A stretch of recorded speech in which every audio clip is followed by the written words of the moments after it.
sommes sur un nouvel épisode de nos webinaires CAP. Nous allons travailler plus spécifiquement sur la cartographie des parties prenantes. Cartographie de la partie prenante pour pouvoir entrer dans une stratégie RSE structurée. Alors, quelques définitions pour commencer. Les parties prenantes, eh bien, c'est l'ensemble des personnes physiques ou morales qui sont concernées et qui peuvent influencer les décisions d'une entreprise ou d'une organisation. Les parties prenantes se distinguent par le pouvoir qu'elles tirent de ce qu'elles apportent à l'entreprise ou à l'organisation et de ce qu'elles en attendent. C'est l'analyse de leurs attentes et de leurs besoins. Le poids de chaque partie prenante a des répercussions sur la gouvernance de l'entreprise. Deux types de parties prenantes internes et externes. Les parties prenantes internes font partie de l'effectif de l'entreprise, dirigeants, salariés, collaborateurs, représentants du personnel, alors que les parties prenantes externes sont extérieures à l'entreprise. Les actionnaires, les banques, les fonds d'investissement, les clients, les fournisseurs, les concurrents, les pouvoirs publics, les associations de consommateurs, la mairie d'agglomération, la préfecture, les collectivités locales. Bref, l'identification des parties prenantes et le dialogue avec celles-ci font l'objet d'un chapitre de la norme ISO 26000 sur la responsabilité sociale et sociétale. Et cette responsabilité vis-à-vis des parties prenantes, eh bien, c'est ce qu'on appelle la responsabilité sociétale des entreprises ou des organisations. Alors pourquoi et comment réaliser cette cartographie? Tout d'abord pour identifier les parties prenantes internes et externes, identifier les attentes et les besoins, et identifier nos propres réponses face à leurs attentes. Quelques exemples de parties prenantes internes: la direction générale, l'encadrement, intermédiaire, les employés, les représentants du personnel. Eh bien, les exemples d'attente, le travail est là, c'est-à-dire qu'il faut réfléchir en équipe à quelles sont les attentes de ma direction générale. Eh bien, la direction générale a comme attente la flexibilité, la mobilité, l'adaptabilité du personnel, l'adhésion des syndicats à la politique globale, la motivation du personnel, la cohésion sociale, l'attractivité de la structure.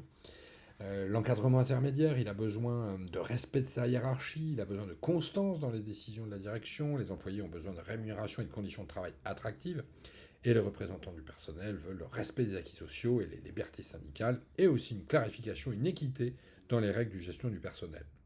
C'est un résumé, on peut bien sûr détailler cela de manière beaucoup plus dense.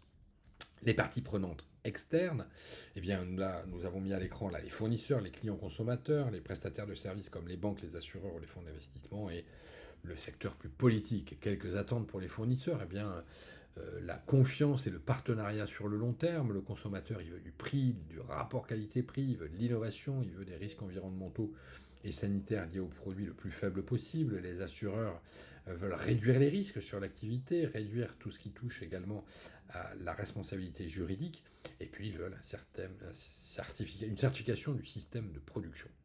Et puis politiquement, qu'est-ce qu'attend le politique de ma région? Eh bien, un développement économique local, de l'emploi local, de l'attractivité de mon territoire, le fait de m'engager dans un territoire à mission et de réduire les risques environnementaux et sanitaires liés aux produits ou aux services. Alors, quelques exemples. On en connaît beaucoup, hein. Là, l'Union régionale de la mutualité qui a fait un travail très intéressant sur les parties prenantes internes et externes. Vous avez également la SNCF qui aujourd'hui fait un travail très conséquent sur le sujet, avec une matrice de matérialité pouvant classer les priorités en moyennement important, important et prioritaire. Le Grand Paris également, qui a fait un travail de cartographie. Un cas pratique, nous venons de travailler pour les crèches de l'arrondissement de Béziers. Toutes les crèches ont voulu supprimer les perturbateurs endocriniens. Donc nous avons défini les parties prenantes prioritaires, les parties prenantes importantes, celles qu'il faut suivre et celles qui sont non prioritaires.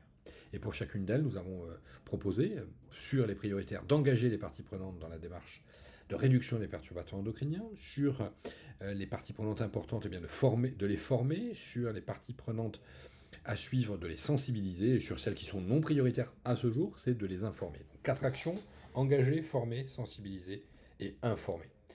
Ce qui permet de bâtir, en fonction de ces priorités-là, des actions envers les professionnels de santé, les professionnels de la petite enfance, la population en général, le personnel des collectivités territoriales et les acteurs économiques du territoire, pour arriver à un plan d'action extrêmement précis, où nous allons engager les crèches, c'est ce qui est le cas, former ceux qui sont définis prioritairement et importants, sensibiliser certains, informer les autres et aller chercher les éléments de ressources qui existent déjà auprès de ma région, des associations, de l'ARS, du conseil départemental, de la mutualité française qui a sorti une quantité de documents très importante.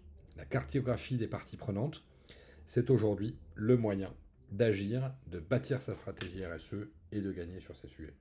Maintenant, c'est à vous de jouer.